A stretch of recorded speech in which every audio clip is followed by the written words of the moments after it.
يا مساء الخير على كل مستمعين قناة نيكست ويف. معاكم ولاء الجنزي وبرنامج عيشها صح.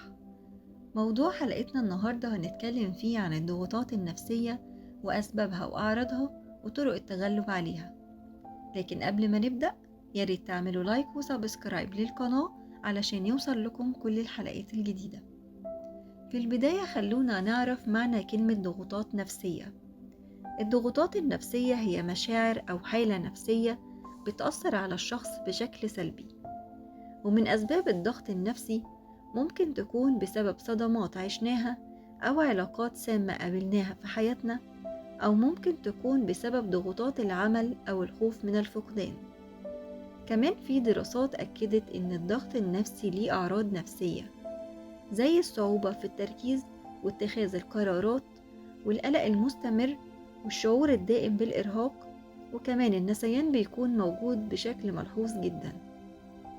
كمان الشخص اللي بيتعرض للضغط النفسي بيكون فيه تغييرات في سلوكه، زي مثلا سرعة الانفعال على أقل شيء، وكمان بيكون فيه تغيير في معدل النوم والشهية للأكل.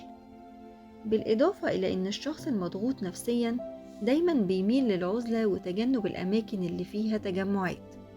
طيب نعمل إيه لما نواجه الضغوطات النفسية دي في حياتنا؟ خليني أقول لكم على بعض الخطوات اللي ممكن تكون فعالة للتغلب على الفترة دي. أولا لازم نسيطر على أسلوب حياتنا ونحاول نكتب المشكلات اللي بتواجهنا ونقترح حلول ليها. كمان لازم نتخلص من الأفكار السلبية اللي بتبقى مسيطرة على عقلنا الفترة دي.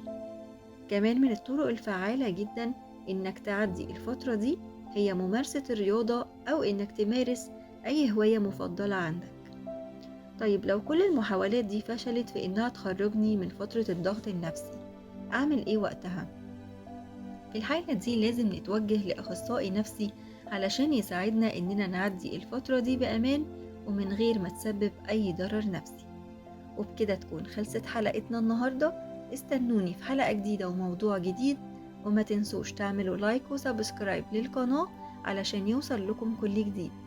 كانت معاكم ولاء الجنزي وبرنامج عيشها صح، كل يوم خميس الساعة 9 مساء على قناة نيكست ويف، وأشوفكم على خير.